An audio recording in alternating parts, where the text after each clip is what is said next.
बच्चों periodic table का आज थर्ड लेक्चर है, जिसमें हम स्टार्ट करेंगे इफेक्टिव न्यूक्लियर चार्ज या स्क्रीनिंग इफेक्ट, या इसी को हम सील्डिंग इफेक्ट के भी नाम से जानते हैं। ठीक है, तो हेडिंग डाल लेते हैं। सबसे पहले बच्चों effective nuclear charge, effective nuclear charge ये बच्चों तीन नामों से जाना जाता है, तीन नामों से इफेक्टिव न्यूक्लियर चार्ज। इसी को हम स्क्रीनिंग इफेक्ट भी कहते हैं, स्क्रीनिंग इफेक्ट, और इसी को हम सील्डिंग इफेक्ट के भी नाम से जानते हैं, सील्डिंग इफेक्ट। ये हेडिंग डाल लीजिए।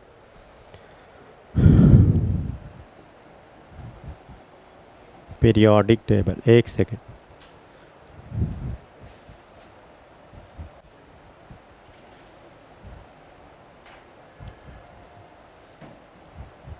Zero third lecture. तो बच्चों इफेक्टिव न्यूक्लियर चार्ज होता क्या है, सील्डिंग इफेक्ट होता क्या है, उस चीज़ को समझते हैं। ठीक है, हाँ देखिए ध्यान से समझिएगा। अगर कोई एटम है दोस्तों, अगर कोई एटम है XYZ, मैंने 118 एलिमेंट आपको सिखाया, 118 एलिमेंट में अगर कोई भी एटम है तो उसका क्या है, न्यूक्लियस है, न्यूक्लियस है। समझ गए। उसके बाद बहुत सारी सेल हैं, मान लो ये एक सेल है, फिर इसके बाद एक और सेल है, और सेल है, समझते जाइएगा। तो बच्चों जो आउटर सेल में प्रेजेंट इलेक्ट्रॉन है, ये आउटर सेल में इलेक्ट्रॉन है, न्यूक्लियस का काम क्या है, उस आउटर सेल के इलेक्ट्रॉन को अपनी तरफ खींचना। ठीक है, हाँ, ये न्यूक्लियस क्या करेगा, आउटर सेल के इलेक्ट्रॉन को खींचेगा। पर जैसे ही इनर सेल में आओगे बच्चों, तो इनर सेल में भी तो कुछ इलेक्ट्रॉन होंगे, ये इनर सेल में। तो जैसे ही इसको ये न्यूक्लियस अपनी तरफ इसे खींचता है, तो इनर सेल के इलेक्ट्रॉन इसको मिलते हैं बीच में। जैसे इनर सेल के इलेक्ट्रॉन मिलते हैं तो बोलते हैं भाई तुम कहाँ, इधर भगो यहाँ से। समझ गए, क्योंकि सेम चार्ज रहते हैं। तो उसको क्या करता है, ये रिपल करता है बेटा, ये क्या करता है बच्चों, रिपल करता है। और इनर सेल न्यूक्लियस इलेक्ट्रॉन को क्या करता है, अट्रैक्ट करता है, अट्रैक्शन फोर्स। यहाँ अट्रैक्शन फोर्स और यहाँ रिपल्सन फोर्स। बात को समझिएगा। तो न्यूक्लियस ने क्या किया, अट्रैक्ट किया, और इनर सेल के इलेक्ट्रॉनों ने क्या किया, रिपल किया। समझते जाइएगा। इस अट्रैक्शन और रिपल्सन में जो फोर्स में कमी आई, डिक्रीज फोर्स, वही क्या कहलाता, इफेक्टिव न्यूक्लियर चार्ज या स्क्रीनिंग इफेक्ट या बच्चों सील्डिंग इफेक्ट। समझ गए कि नहीं। देखिए कैसे और अच्छे समझिए। मान लो न्यूक्लियस 20 न्यूटन फोर्स से अट्रैक्ट कर रहा है, 20 न्यूटन फोर्स अट्रैक्शन कर रहा है। समझ गए। और जो आपका इनर सेल का इलेक्ट्रॉन है दोस्तों, वो 18 न्यूटन फोर्स से क्या कर रहा है, रिपल कर रहा है। तो 20 से अट्रैक्ट किया और 18 से रिपल किया, दोनों में डिफरेंस कितने आएगा, 2 का। तो ये जो डिफरेंस आया फोर्स में, इसी को हम लोग क्या बोलते हैं, इफेक्टिव न्यूक्लियर चार्ज। समझ गए कि नहीं बच्चों। तो थोड़ा सा चाहे तो डिफिनेशन लिख लीजिएगा, लिखेंगे डिफिनेशन, फिर एग्जाम्पल नोट करेंगे। Inner electron will ripple, inner electron will ripple outer electron, act like a shield, so net attraction shield मतलब रखे हुए, ये इलेक्ट्रॉन शील्ड है ना, ये शील्ड। हाँ, एक बार फिर से देखिए। Inner electron will ripple outer electron, act like shield, so net attraction on outer electron decrease, so net attraction outer electron decrease, this decreases attraction is called effective nuclear charge। ठीक है, effective nuclear charge. ये एक और लिख लो बेटा, और ये आखिरी में देखो, force of attraction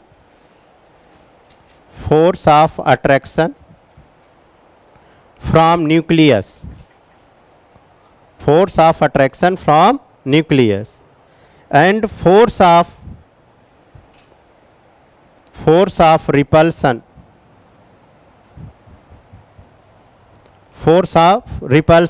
from inner inner electron, force of repulsion from inner shell या इनर इलेक्ट्रॉन, ये लिख लीजिए।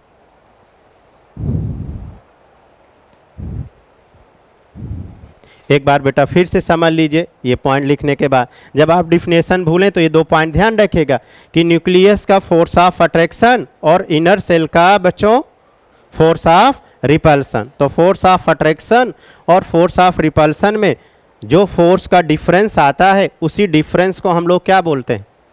Screening effect. समझ गए? इफेक्टिव न्यूक्लियर चार्ज या इसी को शील्डिंग इफेक्ट। समझे? हाँ। इसका बच्चों बहुत बड़ा रोल है पीरियोडिक टेबल में इस डिफिनेशन का। अगर आप इसको अच्छे से समझते हैं तो आगे के बहुत सारे कॉन्सेप्ट क्लियर हो जाएंगे, बहुत सारी क्वेश्चन इजी हो जाएंगे। एक बार मैं फिर से समझाने की कोशिश करता हूँ। मान लेते हैं कोई एक एटम है, समझते जाइएगा बच्चों, एक कोई एटम है, ये एक एटम, इसका क्या है? न्यूक्लियस।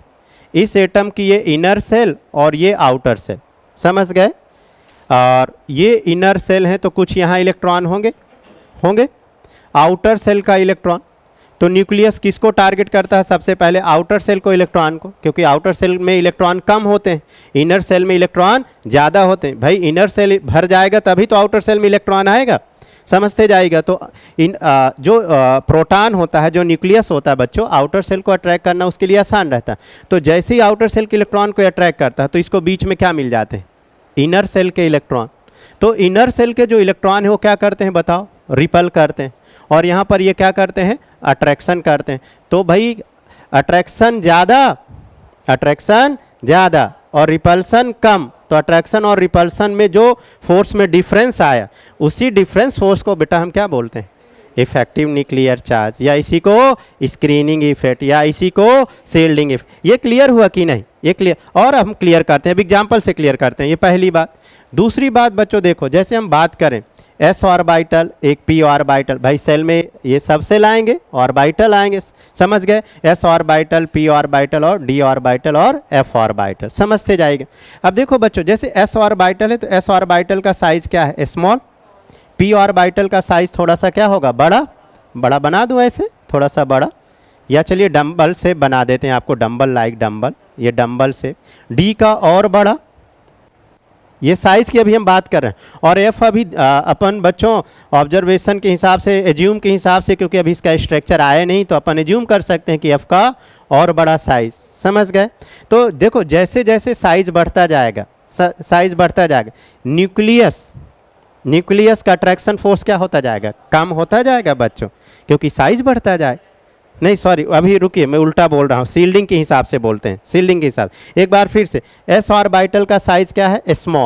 स्मॉल साइज होगा। जरा ध्यान दीजिएगा। तो ये न्यूक्लियस, अब मान लो इसके आउटर सेल में कोई इलेक्ट्रॉन है, कोई आउटर सेल में इलेक्ट्रॉन है, ये आउटर सेल का इलेक्ट्रॉन ये न्यूक्लियस क्या कर रहा है? अट्रैक्ट कर रहा है। तो अगर साइज स्मॉल होगा तो बच्चों इलेक्ट्रॉन क्या होंगे? पास होंगे।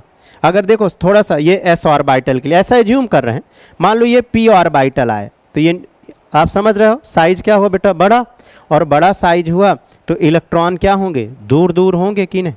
तो बड़े साइज में आउटर सेल के इलेक्ट्रॉन का अट्रैक्शन फोर्स क्या हो जाएगा? बढ़ जाएगा, समझ गए? क्योंकि ये स्क्रीन नहीं कर पाएंगे, इनर के इलेक्ट्रॉन इफेक्ट नहीं डाल पाएंगे जो अंदर वाले इलेक्ट्रॉन है, क्योंकि दूर है, समझ गए? यहाँ जैसे न्यूक्लियस खींचेगा, पास खींचेगा, आओ बच्चों, हम आओ बेटा आओ, हम हैं यहाँ पर सुरक्षा में। शील्ड मतलब गार्ड मतलब शील्ड मतलब रखे हुए, तो यहाँ बहुत सारे इलेक्ट्रॉन रखे हुए पास, तो इसको ये क्या कर देगा? रिपल कर देगा। मान लो इसको न्यूक्लियस में जाना है, ये न्यूक्लियस खींच रहा है अपनी तरफ, ये न्यूक्लियस खींचेगा तो यहाँ इलेक्ट्रॉन क्या है? दूर है, तो यहाँ पर अट्रैक्शन फोर्स बढ़ जाएगा कि नहीं बच्चों?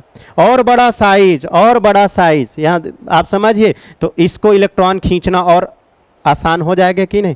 क्योंकि इसका स्क्रीन का जो इफेक्ट है वो और कम हो पाएगा। इसके पास इलेक्ट्रॉन तो बहुत सारे होते हैं, F में 14 होते हैं, पर ये फालतू के रहते हैं। F मतलब फालतू, ऐसे जान लो। क्यों फालतू के इलेक्ट्रॉन? क्योंकि ये इनको रिपल ही नहीं कर पाते। जैसे अट्रैक्ट कर पाता है ना, तो रिपल्सन वाला इफेक्ट उतना ज़्यादा डाल ही नहीं पाता, क्योंकि साइज क्या है बेटा? लार्ज है, लार्ज साइज है, तो इलेक्ट्रॉन दूर फैले हुए।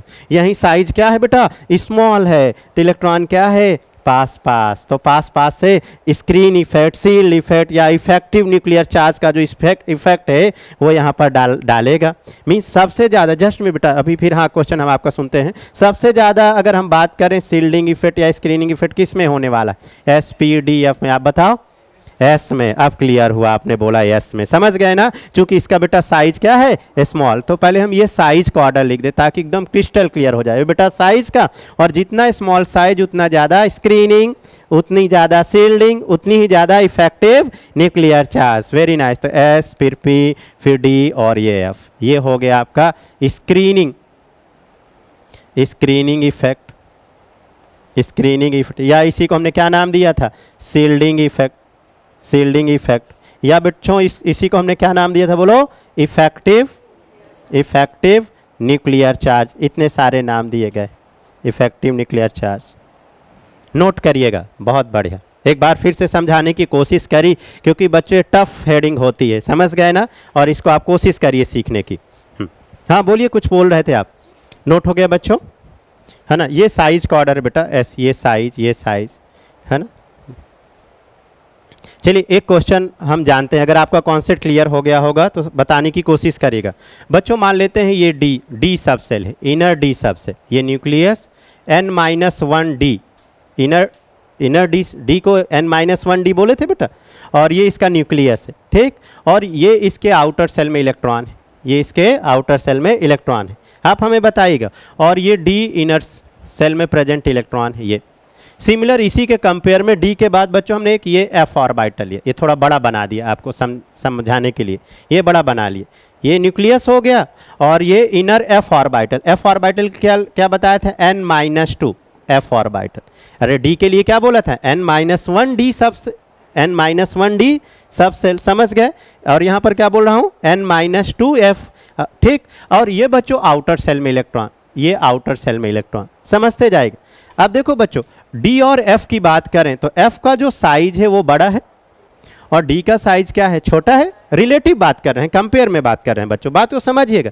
देखो ऐसा कोई किताब नहीं है, ऐसा एक एज्यूम है, एजम्पशन है, ऐसा इमेजिनेशन है बेटा। ऐसा क्या है? विजुअलाइजेशन है। क्योंकि साइंस किस पे चलती है? इमेजिनेशन में, विजुअलाइजेशन में, आप समझ रहे हो। और इमेजिनेशन विजुअलाइजेशन का कोई किताब नहीं होता। तो हम स्क्रीनिंग इफेक्ट, शील्डिंग इफेक्ट या इफेक्टिव न्यूक्लियर चार्ज आपके मन में कॉन्सेप्चुअल तरीके से उतारने का मैं कोशिश कर रहा हूँ, प्रयास कर रहा हूँ। तो एक बार फिर देखते हैं इस प्रयास में हम कितना सफल होते हैं। अगर आप इसको कॉन्सेप्ट क्लियर कर लिए होंगे तो अभी जस्ट मुझे बताएंगे कि कहाँ पर शील्डिंग इफेक्ट या स्क्रीनिंग इफेक्ट कैसा है, ठीक है। तो ये दोनों क्लियर हुआ, एक डी और ये डी है, ये डी ऐसे लिख दिया मैंने, और ये क्या है? F orbital. अब देखो बच्चों, अगर एफ ऑर्बिटल का साइज बड़ा है तो इलेक्ट्रॉन बेटा दूर दूर होंगे, ऐसे ज्यूम कर रहे हैं, ऐसे क्या कर रहे हैं? इमेजिन कर रहे हैं, इज्यूम कर रहे हैं। अरे हम लोग क्या क्या नहीं इमेजिन करते रहते हैं, इज्यूम करते रहते हैं। इसको कर लो थोड़ा सा। और डी बेटा साइज थोड़ा सा छोटा होगा तो इलेक्ट्रॉन पास होंगे।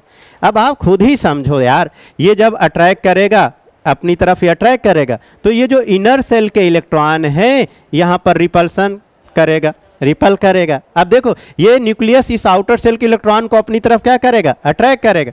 इनर इलेक्ट्रॉन कहीं अगर मिलेगा तो शायद रिपल करेगा, अगर मिलेगा। आप समझिए कहाँ ज़्यादा अट्रैक्शन फोर्स हुआ? डी में कि एफ में? अट्रैक्शन फोर्स कहाँ पर हुआ? एफ में, चूंकि साइज क्या है? बड़ा है। क्योंकि जो इलेक्ट्रॉन यहाँ सील्ड है उनके सील्डिंग का इफेक्ट बहुत पुअर है, पुअर शब्द यूज कर रहा हूँ, बहुत कम है बेटा। और यहाँ थोड़ा साइज स्मॉल है, जो सील्डिंग का इफेक्ट है वो ज़्यादा है, क्योंकि पास इलेक्ट्रॉन सीड है सुरक्षा गार्ड में। अरे एक छोटा सा एग्जांपल बताता हूँ। मान लो आपको किसी से मिलने जाना है, समझ गए, मन कर रहा है मिलने का, आज हम मिल के आएंगे, कुछ भी हो जाए, और वहाँ पर सुरक्षा गार्ड लगे हुए, जाओ भाई। अट्रैक्शन, यहाँ अट्रैक्शन तो बहुत है, कोशिश भी किए, लाठी लेके खड़े हैं, आओ, या समझ गए ना। तो जैसे ही यहाँ अंदर आने की कोशिश किए, जो रिपल्सन मारेगा ना कि बहरे जाओगे आप यहाँ देखो, यहाँ अट्रैक्शन है, अच्छी बात है, पर जैसे ही आए तो यहाँ कोई दूर यहाँ खड़ा है, कोई यहाँ खड़ा है, चुपचाप से शायद निकल जाओ पतली गली से और मिल के फिर आ जाओ। समझ गए कि नहीं? तो आप देखिए, चूंकि इलेक्ट्रॉन क्या है? दूर है सुरक्षा गार्ड में, और यहाँ इलेक्ट्रॉन सुरक्षा गार्ड में बेटा पास है। तो जैसे ही अंदर आओगे और डंडा मार के भगाएगा ना तो रिपल कर जाओगे, समझ गए। तो there is shielding effect is more, या screening effect is more, and there is screening effect, shielding effect is a poor due to large size. poor screen लिखता हूं मैं बेटा, वाह वाह, शायद बच्चे अब समझ गए होंगे। शील्डिंग इफेक्ट बोलो poor, shielding effect poor due to बोलिए लार्ज साइज। अब क्लियर हो गया होगा, समझ गए बेटा। तो भले ही एफ में इलेक्ट्रॉन बहुत सारे पड़े हैं, पर वो इलेक्ट्रॉन किस काम के हैं, उनकी सुरक्षा ही नहीं कर पा रहे हैं, न्यूक्लियस जब अट्रैक्ट कर रहा है, समझ गए ना। उसकी स्क्रीनिंग का इफेक्ट बहुत कम डाल पा रहा है, कौन, एफ। डी थोड़ा ज़्यादा डाल पा रहा है, एस और पी और ज़्यादा थोड़ा, और एस सबसे ज़्यादा। तो इस कारण बेटा एस में सबसे ज़्यादा शील्डिंग इफेक्ट, फिर पी में, फिर डी में, और फिर एफ में। नोट कर लीजिए एक बार इसको भी, डी और पी में हमने कंपेयर करने की कोशिश करी, समझाने की। बहुत बढ़िया। हाँ, एफ बहुत अच्छा ट्रैक कर सकता है, इसलिए याद करो हे बालक, जब हम लोग के एग्जाम में क्वेश्चन आया करता था lanthanoid contraction, this phenomena is called lanthanoid. मुझे रेडियस में पहुंचने दीजिए, इस कारण ये साइज इफेक्ट हो जाता था, क्योंकि यहाँ पर कंट्रैक्शन ज़्यादा हो जाता था, शील्डिंग इफेक्ट क्या हो जाती थी, पुअर हो जाती थी। तो हे पार्थ, क्लियर हुआ हम क्या समझा रहे हैं, क्लियर हुआ कुछ। हाँ, अब इसका यूज, इसके कॉन्सेप्ट को कैसे अप्लाई करेंगे क्वेश्चन में, वो आगे देखते हैं। तो बेटा बार बार हमने लिखा है, ये काहे का ऑर्डर है, बार बार शील्डिंग,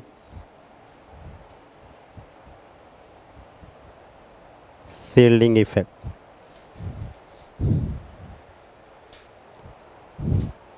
इसके बाद हेडिंग डालिए बेटा डायगोनल रिलेशनशिप, हेडिंग डालें डायगोनल रिलेशनशिप।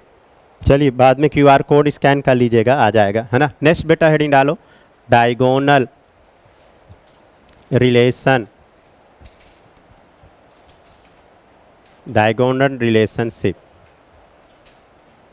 बच्चों डायगोनल रिलेशनशिप होते क्या, ज़रा समझते हैं। एक्चुअली पूरे पीरियोडिक टेबल में, बच्चों ध्यान से सुनिए, पूरे पीरियोडिक टेबल में सेकेंड पीरियड के एलिमेंट, सेकेंड पीरियड और थर्ड पीरियड के एलिमेंट, ये सेकेंड पीरियड और थर्ड पीरियड, सेकेंड और थर्ड पीरियड के एलिमेंट में जो डायगोनल रिलेशन होता है उन्हें हम डायगोनल रिलेशनशिप बोलते हैं। और ये क्यों होता है उसको मैं एक्सप्लेन करता हूँ। पहले कौन कौन से एलिमेंट डायगोनल रिलेशन में पार्टिसिपेट करते हैं बच्चों, उनको समझते हैं। तो पीरियोडिक टेबल में सेकेंड पीरियड, तो सेकेंड पीरियड बच्चों कहाँ से स्टार्ट होता है, lithium 3, beryllium 4, boron 5, carbon 6, nitrogen 7, oxygen 8, fluorine 9 वगैरह वगैरह। फिर देखो इधर क्या हुआ थर्ड में, बोलो सोडियम 11, मैग्नीशियम 12, एल्यूमिनियम 13। भाई सोडियम से स्टार्ट करते थे, पहला पीरियड हाइड्रोजन, सेकंड लिथियम, हलीना, फिर पोटेशियम फोर्थ, पर हमें ज़रूरत किसकी है, सेकंड और थर्ड की। एल्यूमिनियम के बाद सिलिकॉन 14, फास्फोरस 15, सल्फर और क्लोरीन। ध्यान दीजिएगा बेटा। तो देखो लिथियम का जो डायगोनल है ना वो किससे है, मैग्नीशियम। बेरिलियम से किसका है, एल्यूमिनियम। अब लेफ्ट टू राइट जाते हैं तो थोड़ा डायगोनल रिलेशनशिप की प्रॉपर्टी कम होती जाती है, पर हम यहाँ तक पढ़ते हैं बोरान टू सिलिकॉन तक। और मोस्टली सबसे ज़्यादा कौन से पढ़ते हैं, ये वाले, लिथियम का मैग्नीशियम से और बेरिलियम का एल्यूमिनियम से। पर कम्पिटिटिव एग्जाम में बच्चों यहाँ तक भी क्वेश्चन बन जाते हैं। तो बोरान का डायगोनल किससे कंसीडर करते हैं, सिलिकॉन से, ध्यान रहेगा। अब ये डायगोनल रिलेशनशिप होता क्यों, इस बात को समझते हैं।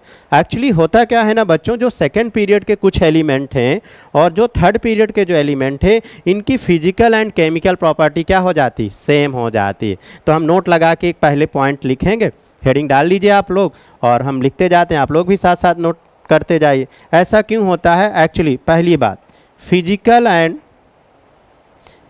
एंड ऐसे लिखता हूँ, second and third period element, second and third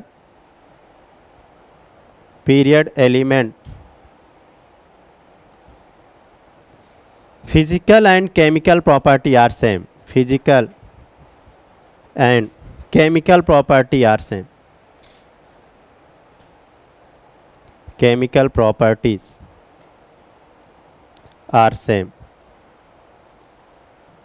full stop। पहली बात।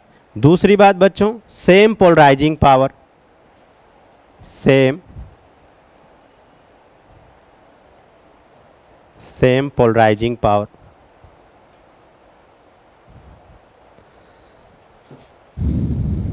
इसलिए इनके बेटा एलिमेंट में डायगोनल रिलेशनशिप पाए जाते हैं, क्योंकि इनकी फिजिकल एंड केमिकल प्रॉपर्टी क्या है, सेम है, और उनका सेम पोलराइजिंग पावर भी है।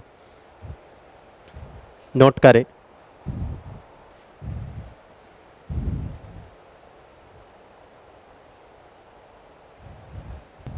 एग्जाम्पल हेडिंग डालिए बच्चों, एग्जाम्पल देखिए इनके।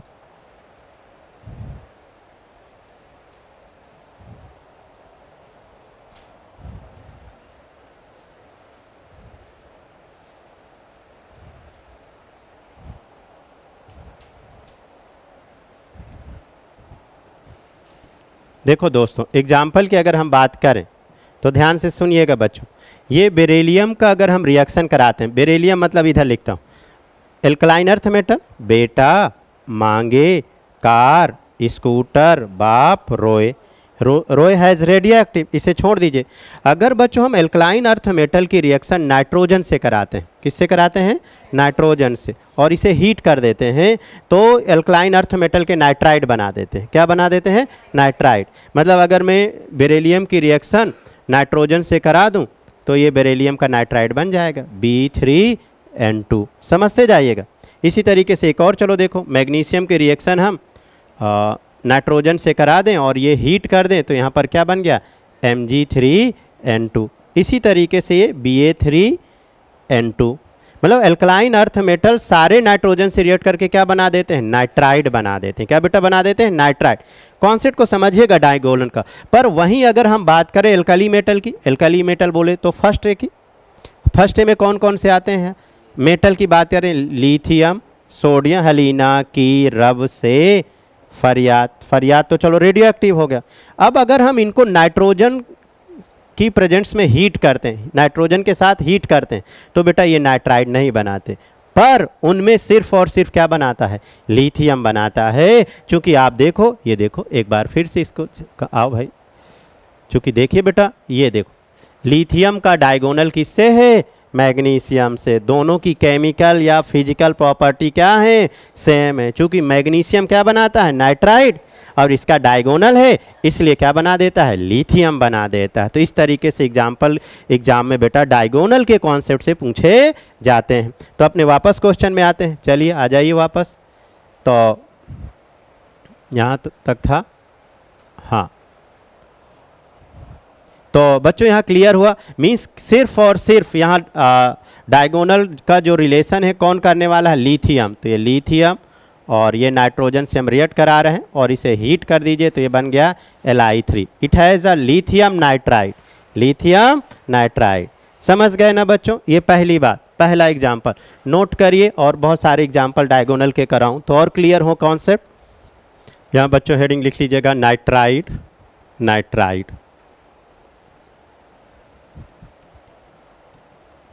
नाइट्राइड।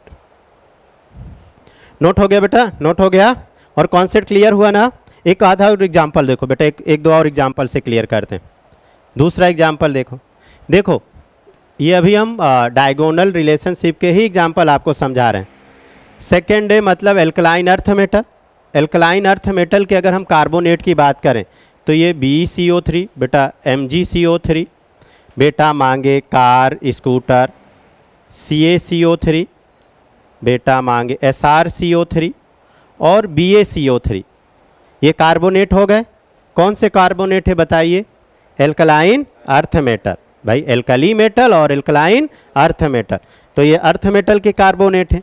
अगर अर्थ मेटल के कार्बोनेट को हम हीट करते हैं बेटा, हीट करते हैं तो अपने मेटल के ऑक्साइड, मेटल के ऑक्साइड मतलब बेरिलियम है तो बेरिलियम मेटल का ऑक्साइड, और CO2 में डिकम्पोज होते हैं, ये CO2।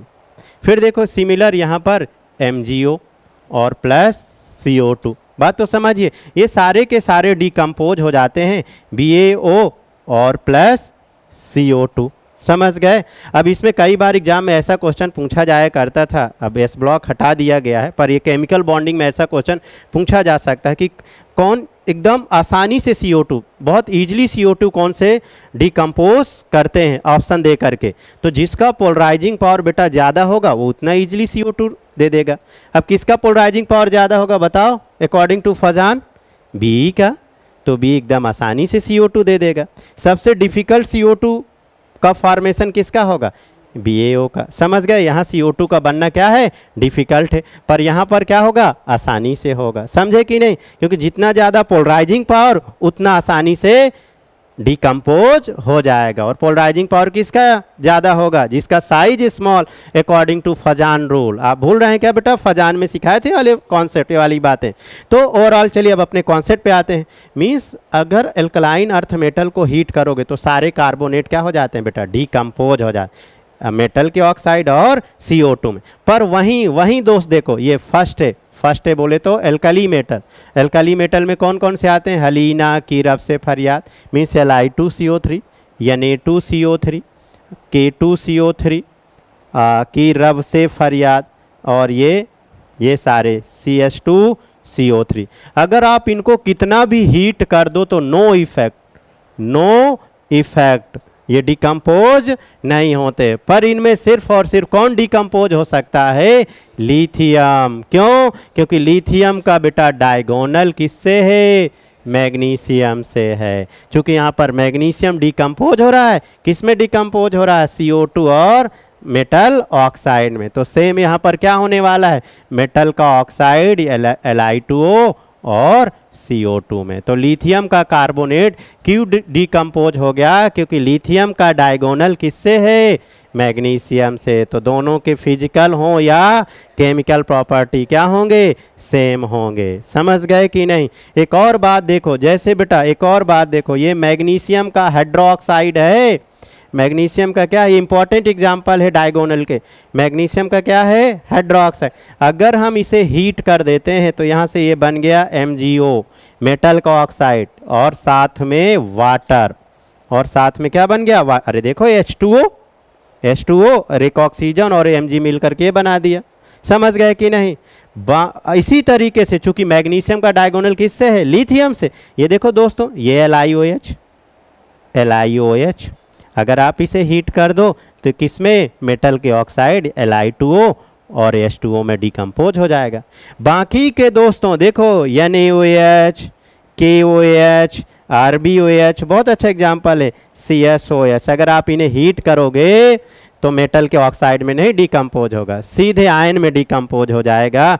Na+OH-, CS+OS-।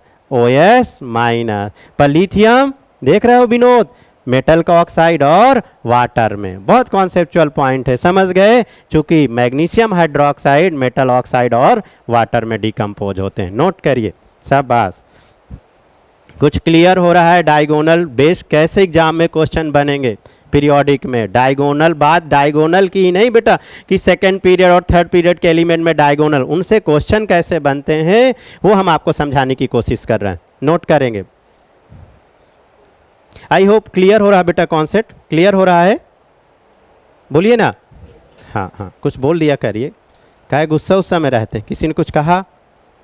फिर बच्चे हैं, कहीं इधर उधर कुछ बात हो जाती होगी शायद। मस्त रहो, बिंदास रहो और डायगोनल रिलेशनशिप सीखते रहो, है कि नहीं? एक एग्जाम्पल और कहीं बेटा चिपका लीजिए। एक सेकंड पहले थोड़ा।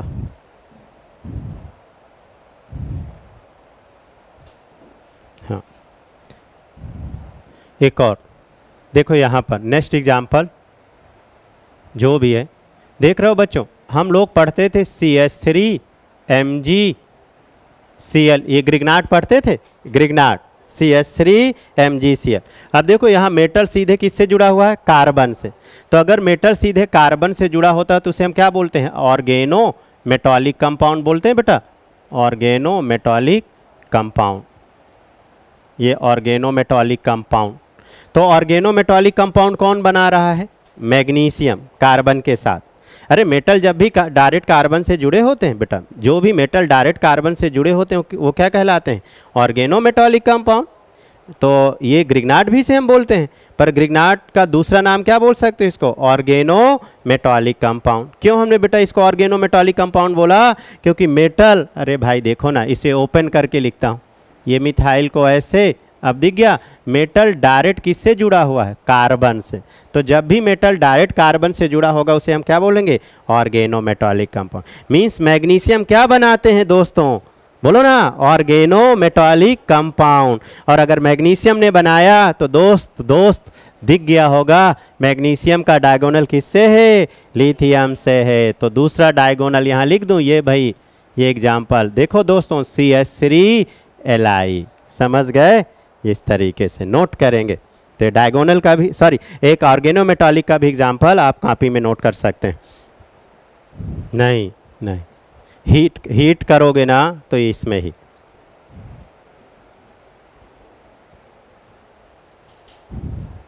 नेक्स्ट हेडिंग डालो बच्चों, inert pair effect. Inert pair effect, diagonal के बाद हेडिंग डालें बेटा, इनर्ट पेयर इफेक्ट। डायगोनल समझ गए कि नहीं? अच्छा समझ गए होंगे। हम आपको एक एग्जाम्पल याद आ रहा बताते हैं डायगोनल का एक और, पर उससे पहले हेडिंग डाल लीजिए, इनर्ट पेयर इफेक्ट। एक्चुअली सारी हेडिंगें बेटा पीरियोडिक टेबल की बहुत इंपॉर्टेंट है, जो अच्छे क्वेश्चन में बहुत ही बड़ा रोल प्ले करते हैं, तब जाके वो कॉन्सेप्चुअल क्वेश्चन हम फाइंड कर पाते हैं। चाहे शील्डिंग इफेक्ट हो, चाहे स्क्रीनिंग इफेक्ट हो, चाहे डायगोनल हो, चाहे इनर्ट पेयर हो, जब तक इनके कॉन्सेप्ट नहीं क्लियर होंगे फिर अच्छे क्वेश्चन हम बनाने में डिफ़िकल्टीज आएंगी। ठीक है, तो मैं बोल रहा था, आते हैं अपन इनर्ट पेयर इफेक्ट में भी आते हैं। उससे पहले हम आपको बोल रहे थे कि एक एग्जाम्पल हमें याद आ रहा है डायगोनल रिलेशनशिप का। बच्चों हम अपने टाइम पे एक मूवी देखे थे, अपने टाइम पे जब हम लोग का स्टूडेंट लाइफ था, 10th में थे हम सब, याद आ रहा थोड़ा थोड़ा। तो एक मूवी आई थी सलमान खान की, जुड़वा मूवी, जुड़वा। ठीक है, जुड़वा, उसमें गाना बहुत चला था, है ना, बहुत फेमस था उस समय हमारे टाइम पे। छोड़ दीजिए गाना वाना तो आप सब जानते ही होंगे, पर उसमें 2 सलमान खान थे, तभी उस मूवी का नाम पड़ा था जुड़वा। तो उसमें होता क्या है बच्चों, एक सलमान खान अगर ऐसा एक्शन करता है तो दूसरा भी सलमान खान ऐसा ही एक्शन करता था। आप समझ रहे हो ना? देखे हो कि नहीं आप में से किसी ने मूवी अगर देखी हो? आप लोगों ने हो सकता है अपने टाइम की मूवी देखी हो, क्योंकि उसका पार्ट 2 भी आ चुका है। अब पार्ट 2 कैसा है पता नहीं, कि उसी को कॉपी सेम ही है। हाँ, तो उसमें जो पहले वाला, चूँकि हमने पहले वाला देखा था हमारे स्टूडेंट लाइफ में, वही पहले उसको देखे थे। तो एक सलमान खान ऐसे करता है तो वैसे ही सलमान खान दूसरा एक्शन करता है। ये बात हमको बाद में समझ आई जब हम केमिस्ट्री पढ़े या जो भी पढ़ाना शुरू किए, कि अरे भाई इनमें दोनों में डायगोनल रिलेशनशिप है। समझ गए ना? दोनों एक दूसरे से ऐसा एक्शन क्यों कर रहे हैं? क्योंकि दोनों में कौन सा रिलेशन है? डायगोनल रिलेशनशिप है। जैसा वो कर रहा है वैसा ये कर रहा है। सिमिलर जैसे लिथियम मैग्नीशियम कर रहा था वैसे ही लिथियम कर रहा था। आप समझ रहे हो ना? तो क्लियर हुआ ना बेटा? तो दोनों, वहाँ पर दोनों की फिजिकल एंड केमिकल प्रॉपर्टी क्या थी? सेम थी। यहाँ पर भी दोनों की फिजिकल और केमिकल प्रॉपर्टी क्या है? सेम है। अब वापस आते हैं इनर्ट पेयर इफेक्ट में। इनर्ट पेयर इफेक्ट, हेडिंग डालिए, इनर्ट पेयर इफेक्ट। बच्चों इनर्ट पेयर इफेक्ट होता क्या है थोड़ा समझिएगा। ठीक, आइए देखते हैं। इनर्ट पेयर इफेक्ट मोस्टली हम पी ब्लॉक में देखते हैं। कहाँ पर देखते हैं? पी ब्लॉक में। तो देखो पी ब्लॉक में अगर हम बात करें तो यहाँ से बोरान फैमिली से स्टार्ट होता है। तो बोरान फैमिली का अगर हम बात करें बेटा, बैगन, आलू, गाजर इन थैली, बैगन, आलू, गाजर इन थैली। अब देखना बेटा, थोड़ा समझिएगा ध्यान से। इसका एटॉमिक नंबर मान लेते हैं 5। अब हम इसका कॉन्फ़िगरेशन अगर करें तो 1s2, 2s2 और 2p1। ध्यान देना दोस्तों, 1s2, 2s2 and 2p1 clear करते हैं। तो ये हो गया 2s2 और ये हो गया 2p1। यहाँ कितने इलेक्ट्रॉन हैं? 2 और एक ये, देख रहा हो, ये ग्राउंड स्टेट है बेटा। क्या है? Ground state. अब चूंकि हम इसको एक्साइटेड कर सकते हैं, एक्साइटेड करेंगे तो ये वाला s का जो इलेक्ट्रॉन है जंप करके p ऑर्बिटल में आ जाएगा। जैसे ही जंप करके p ऑर्बिटल में आया तो यहाँ पर 3 अनपेयर्ड हो गए, 2 p में और 1 s में। तो अब ये 3 अनपेयर्ड बॉन्ड पार्टिसिपेट कर सकते हैं बॉन्ड के फॉर्मेशन में। अब देखो ना, हम पढ़ते हैं ना BF3 बोरान के 3 बॉन्ड पे, ये BF3। समझ रहे हो ना? चूंकि यहाँ अनपेयर्ड इलेक्ट्रॉन कितने हैं? 3 है। अब आप ध्यान दीजिएगा, ये BF3 BCl3 ये BF3 हो गया, तो ये -1 चूँकि सिंगल बॉन्ड है बेटा, -1 तो -1 ये +1 ये +3 हो गया। यहाँ बोरान का ऑक्सीडेशन नंबर कितना हो गया? +3। बात को समझिए, इसमें कैसे क्वेश्चन बनते हैं वो तो अपन करेंगे ही करेंगे, पर पहले मेरा फोकस है पूरा कि इनर्ट पेयर क्या है उसको समझाने की हम कोशिश कर रहे हैं। तो आप सब लोग बेटा ध्यान से समझिए, यहाँ तक ये क्लियर हो गया। बोरान अभी कितनी बॉन्ड बना रहा है? 3। अब आप देखो जैसे जैसे बेटा टॉप टू बॉटम गए, अब ये 2s2 आया 2p, एल्यूमिनियम में क्या आएगा? 3s2 3p। समझ गए ना ये? अच्छा यहाँ से देख लो, ये कौन सा पीरियड था? बैगन बोरान सेकंड, ये सेकंड, ये वाला थर्ड, ये वाला फोर्थ, ये वाला फिफ्थ और ये वाला सिक्स्थ, और इसके बाद 7। तो अगर जब हम 6 पीरियड में आएंगे तो यहाँ पर आप समझ जाओगे 6s होगा, 6s2 और फिर क्या होगा? 6p1 होगा, 6s2 और 6p1। अब आप समझिए बच्चों, S और P के बीच की डिस्टेंस बढ़ती जा रही, टॉप टू बॉटम डिस्टेंस बढ़ती जा रही। अगर डिस्टेंस बढ़ती जाएगी तो ये इलेक्ट्रॉन, अभी यहाँ देखो, ये इलेक्ट्रॉन यहाँ जंप करना क्या हो जाएगा? डिफ़िकल्ट हो जाएगा। तो ये इलेक्ट्रॉन जो S का जो इलेक्ट्रॉन है वो इनर्ट रहेगा कि नहीं? यहाँ पर इलेक्ट्रॉन इनर्ट नहीं था, चूँकि 2s और 2p के बीच की डिस्टेंस क्या थी? कम थी, तो आसानी से P में चला गया। आसानी से मैं P से चला गया तो बेटा यहाँ कितनी बॉन्ड बना लिया? 3। मतलब बोरान आसानी से 3 बॉन्ड बना सकता है। इसलिए हम अक्सर पढ़ते हैं BF3 BCl3 BOH का होल थ्राइस, ये सब इस फॉर्म में पढ़ते हैं कि नहीं? बोरान जो भी कंपाउंड बनाता है 3 बॉन्ड आसानी से बना लेता है। पर अगर बेटा आप देखो टॉप टू बॉटम जाएं तो ये 2 इलेक्ट्रॉन वैसे के वैसे पेयर्ड हैं, चूँकि ये वाला इलेक्ट्रॉन यहाँ जाना क्या है? डिफ़िकल्ट है। समझे कि नहीं? तो अनपेयर्ड इलेक्ट्रॉन अभी कितना आया? 1। समझे कि नहीं? और दूसरा, एक ये पहला एक्सप्लेनेशन, दूसरा एक्सप्लेनेशन देखो बेटा, बोरान 5 8 ऐड करो, न्यूक्लियस में 8 प्रोटॉन ऐड, तो बोरान 8 ऐड करोगे तो यहाँ पर क्या आ जाएगा? 13। न्यूक्लियस में कितना प्रोटॉन गया? 8। अब कितना गया? 18 ऐड कर दिए तो यहाँ पर कितना हो गया? 31। अरे 18 ऐड करिए, 31। फिर 18 ऐड कर दोगे तो कितना हो जाएगा? अरे 31 और फिर 18, ये 49, सॉरी 8 1 9 49, ये हो गया बच्चों 49। न्यूक्लियस में कितने प्रोटॉन इंटर मार रहे हैं? 18 और थैलियम में और कितने ऐड कर दिए? 32। तो जब 49 में बेटा 32 ऐड कर दीजिए तो 9 2 11 4 3 7 1 8, ये 81। तो बेटा बोर्ड बोल रहा है कि न्यूक्लियस में प्रोटॉन टॉप टू बॉटम क्या होता जा रहा? बढ़ता जा रहा। और न्यूक्लियस में प्रोटॉन अगर बढ़ेगा तो इस इलेक्ट्रॉन को पकड़ के नहीं रखेगा, क्योंकि न्यूक्लियस उतना क्या हो गया? पावरफुल हो गया। तो जितना न्यूक्लियस पावरफुल होगा इस इलेक्ट्रॉन को मजबूती से पकड़ के रखेगा, और अगर मजबूती से पकड़ के रखेगा तो इसका यहाँ जाना क्या हो गया? डिफ़िकल्ट हो गया। इसी इफेक्ट को बोलते हैं inert pair effect. Means top to bottom all family, सभी पी ब्लॉक की फैमिली में इनर्ट पेयर इफेक्ट क्या होने वाला है? बढ़ने वाला है। क्योंकि बेटा टॉप टू बॉटम जाएंगे तो न्यूक्लियस में प्रोटॉन 8 18 32 की वृद्धि होती जाएगी, न्यूक्लियस बलशाली होता जाएगा। तो न्यूक्लियस क्या करेगा? इस वाले इलेक्ट्रॉन को पकड़ के रखेगा, जिसको इसको जाना क्या हो जाएगा?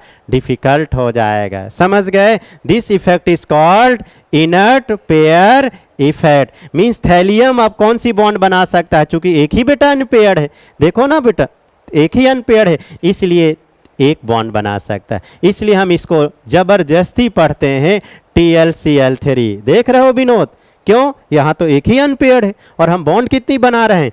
3। कैसे पॉसिबल? क्योंकि बॉन्ड बनने के लिए क्या होना चाहिए? Unpaired electron. समझ गए? तो यही क्वेश्चन एग्जाम में बहुत पूछा जाता है। देखो अब हम क्वेश्चन में आ जाते हैं। समझ गए ना बेटा? क्वेश्चन में आ जाते हैं। इसी तरीके से सभी में इनर्ट पेयर लगने वाला, जैसे कार्बन फैमिली में क्लास 6 गिरधारी शंकर पटियाला वाले, तो top to bottom inert pair effect increase. मतलब कार्बन ये +4 स्टेबल बनाएगा, +4 स्टेबल, और पी भी क्या बनाएगा? +2 बनाएगा, क्योंकि यहाँ 4 बॉन्ड बन ही नहीं पाएगा।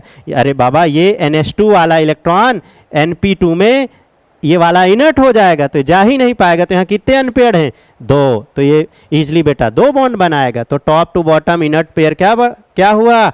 बढ़ा। ये दिखा, ये वाला इनर्ट, ये वाला इनर्ट।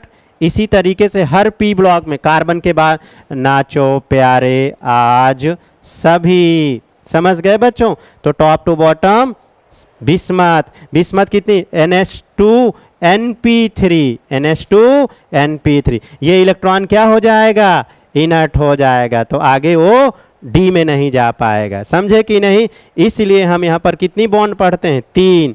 आप अक्सर पढ़ते हो, ये वाला बहुत कॉमन एग्जाम्पल है। BiH3 होता है, BiH5 नहीं हो सकता है। समझे? क्योंकि ये वाला इलेक्ट्रॉन क्या है बेटा?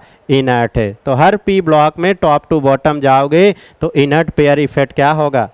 बढ़ेगा। समझे? अब इससे क्वेश्चन कैसे बनते हैं थोड़ा सा आप नोट कर लीजिए, कुछ क्वेश्चन भी कर लेते हैं तो और कॉन्सेप्ट में क्लियरिटी आई। तो ओवरऑल ये क्लियर हो गया बेटा, BF3 का बनना आसान है। समझ गए? और यहाँ पर कहाँ गया अपना वो वाला एग्जाम्पल? ये थैलियम वाला एग्जाम्पल। और ये थैलियम, ये 3 बॉन्ड बनना क्या है? मुश्किल है, due to inert pair effect. Note करिए। शाबाश। देखो कुछ क्वेश्चन करते हैं तो और क्लियर हो। चलिए सबसे पहले हम बोरान फैमिली की बात करें। बैगन, आलू, गाजर इन थैली। बच्चों देखो, अगर हम टॉप टू बॉटम बात करें बोरान फैमिली में, बोरान फैमिली अगर हम टॉप टू बॉटम की बात करें तो ऑक्सीडेशन नंबर +1 स्टेबिलिटी क्या होगी बताओ? इंक्रीज की decrease? Stability increase. But +3 oxidation number stability, बोलो स्टेबिलिटी डिक्रीज। समझ गए? +3 में क्या होगी? डिक्रीज होगी। और +1 में क्या होगी? इंक्रीज होगी। समझे? अगर आपसे मैं ये पूछूं कि BF3 और BF में कौन ज़्यादा स्टेबल है? ऑब्वियसली BF3, चूँकि 3 बॉन्ड बना रहा है। समझते जाएगा। TlCl3 और थैलियम Cl में कौन ज़्यादा स्टेबल है? TlCl, थैलियम, चूँकि एक बॉन्ड ये stable due to inert pair effect. समझ गए कि नहीं बच्चों? समझे कि नहीं? आप देखो ऐसे भी पूछ सकता है कि बोरान 3+ स्टेबल है कि थैलियम 1+ स्टेबल है। अब आप तो बता दोगे ना यार भाई +1 स्टेबल है। समझे कि नहीं? तो ये वाला ये +1 में कंपेयर करके बताएगा और ये भी अपने आप में स्टेबल है, ऐसा नहीं है। हाँ, नोट कर लीजिए एक एग्जांपल। और इसका मतलब अगर थैलियम 3+ से थैलियम +1 ज़्यादा से कम जा रहा तो बताओ क्या होगा? ऑक्सीडेशन की रिडक्शन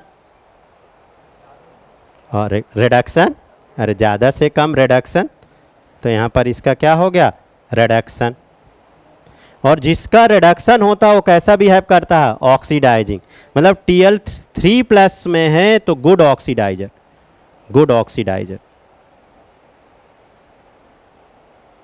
जिसका रिडक्शन होता है वो कैसा बिहेव करता है? ऑक्सीडाइजिंग।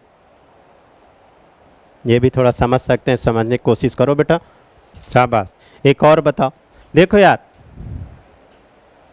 ये carbon family class 6 Girdhari Shankar Patiala वाले, top to bottom +4 oxidation number क्या होगा बताइए? डिक्रीज की increase? Top to bottom +4 oxidation number क्या होगा? डिक्रीज। शाबाश, डिक्रीज। बहुत क्वेश्चन बनते हैं कार्बन फैमिली में स्टेबिलिटी ऑर्डर, तो अब आप यहाँ से निकाल लीजिएगा इनर्ट पेयर से डिक्रीज। पर यहीं पर बच्चों ऑक्सीडेशन नंबर +2 क्या होगा? टॉप टू बॉटम इंक्रीज होगा। +2 में स्टेबिलिटी इंक्रीज और +4 में ऑक्सीडेशन नंबर पर स्टेबिलिटी डिक्रीज। मतलब CCl4 और PbCl4 में कौन ज़्यादा स्टेबल होगा? CCl4। ये स्टेबिलिटी, ये कॉन्सेप्ट क्लियर होगा तो बता दोगे बेटा। अब जैसे CCl2 और PbCl2 में कौन ज़्यादा स्टेबल होगा? PbCl2, क्योंकि यहाँ इनर्ट पेयर लग जाएगा, +2 में बनना आसान रहेगा, नीचे +2 में बनना, तो PbCl2। ये ऐसा, ये स्टेबिलिटी अब फाइंड कर लोगे।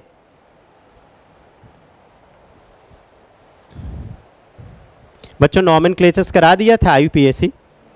ओ हेडिंग डालिए नॉमेनक्लेचर्स IUPAC सीधे याद करिए बच्चों। जब रदरफोर्डियम ने अपना नाम से उस एलिमेंट का नाम दिया तो बीच में कौन आ गए? IUPAC कि भैया रुको, हम इनका नाम देंगे, समझ गए? तो 100 के बाद जो एलिमेंट आते हैं वहाँ पर IUPAC ने इंटरफेयर किया, तो जो भी एलिमेंट 100 के ऊपर होंगे जिनका एटॉमिक नंबर, उनका हम क्या कर सकते हैं? IUPAC से नॉमेनक्लेचर्स। तो नॉमेनक्लेचर्स हम कहाँ से स्टार्ट करते हैं? पहले लिख लीजिए। यहाँ पर हम अगर बात करें IUPAC इनऑर्गेनिक एलिमेंट का, तो एटॉमिक नंबर ज़्यादा होना चाहिए, 100 से ज़्यादा। ये Z is atomic number, Z is atomic number 100 से ज़्यादा। तो चलिए थोड़े से इनके रूट वर्ड लिखते हैं। अगर बच्चों 0 आ जाए तो उसका रूट वर्ड क्या होगा? नील। 1 आ जाए तो अन, पहले लिख लीजिए। 2 आएगा तो बाई, 3 आएगा तो ट्राई, 3 आएगा तो ट्राई, 4 आएगा तो क्वाड, 5 आएगा तो पेंट, 6 आएगा अगर तो हेक्स, 7 आएगा तो सेप्ट इनऑर्गेनिक है सेप्ट, और वहाँ हेप्ट ऑर्गेनिक में, ठीक, सेप्ट। 8 आएगा दोस्तों तो ऑक्ट, और 9 आएगा तो इन। ये हो गया, ठीक। तो 100 के ऊपर एटॉमिक नंबर वालों का हम नॉमेनक्लेचर्स कर सकते हैं IUPAC से। कैसे? जैसे एग्जांपल से बेटा शुरू करते हैं। 101 ले लिए, 100 से ज़्यादा, तो कैसे इनका IUPAC करते हैं ज़रा ध्यान दो, फिर लिखिएगा। पहला एग्जाम्पल ध्यान दो, फिर सारे अपने आप आपसे बन जाएंगे। देखो बच्चों, 1 को हमने क्या नाम दिया? अन, तो ये देखो अन, ऐसे ये अन।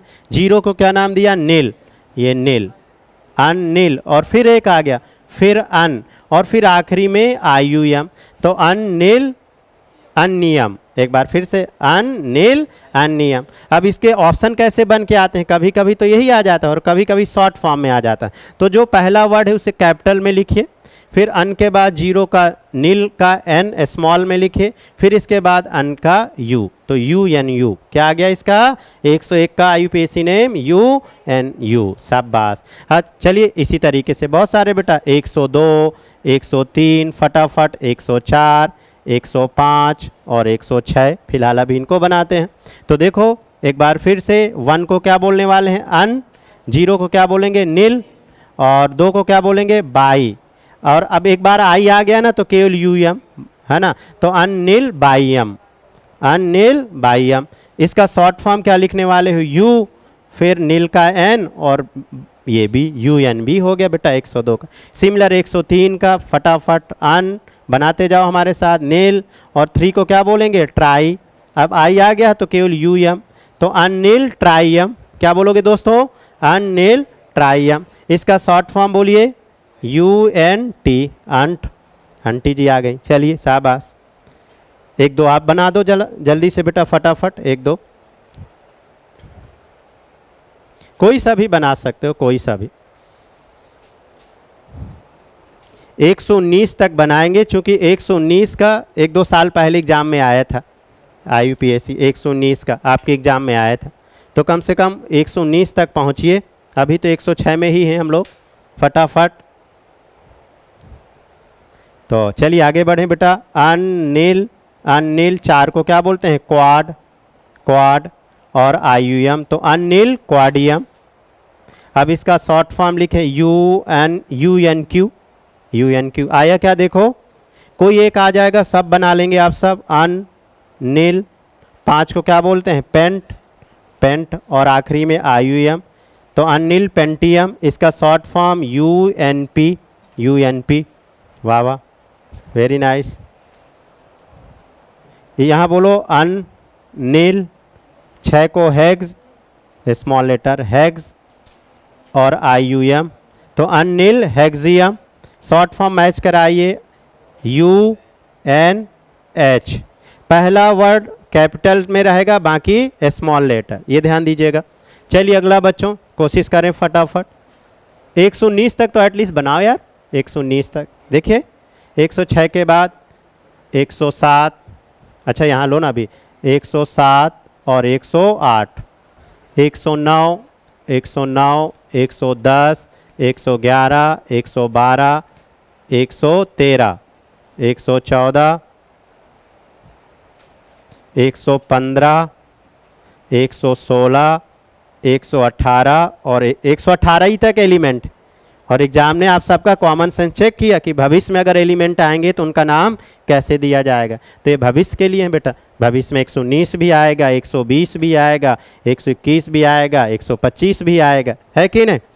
तो भविष्य का क्वेश्चन दे दिया, तो हम सीधे ये वाला क्वेश्चन करते हैं और ये बीच वाले एक दो कर देते हैं, बाकी आप बनाएंगे सब। तो चलिए आखिरी वाला यहाँ पर क्या है, बोलो अन, फिर बोलो अन, वाह वाह, फिर 9 को क्या बोले, इन, अन इन, सॉरी अन अन इन, इन और IUM, नाम क्या हो जाएगा, अन अन इन नियम, वाह वाह। बहुत प्रेशर लगाना पड़ता है नाम बोलने में, है ना, अन अन इन नियम। Short form U U E, वाह वाह, U हनी सिंह, अरे यू था यहाँ यू है कि नहीं। और देखो दोस्तों, बोलो अन नील, अन नील, हाँ, और भाई साहब, अच्छा यहाँ अन, हाँ अन नील इन EM। तो इसका शॉर्ट फॉर्म क्या लिखने वाले हो, UNE। इसका भी नहीं यार, कुछ गड़बड़ की नहीं, सही तो है, हाँ यहाँ U है वहाँ, ठीक है। इसको बोलो दोस्तों अन अन नील, अनन नील, और IUM आखिरी में दोस्तों, अनन लियम, अनन लियम। शॉर्ट फॉर्म क्या होने वाला है, UUN। बना दो दोस्तों, बना दीजिए फटाफट। एक और 115 का देखो, अन अन, बोलो पेंट, IUM पेंटियम, इसका UUP, ठीक। एक और बना लो 124, 124, बोलो दोस्तों un bi quad, quad EM IUM। Short form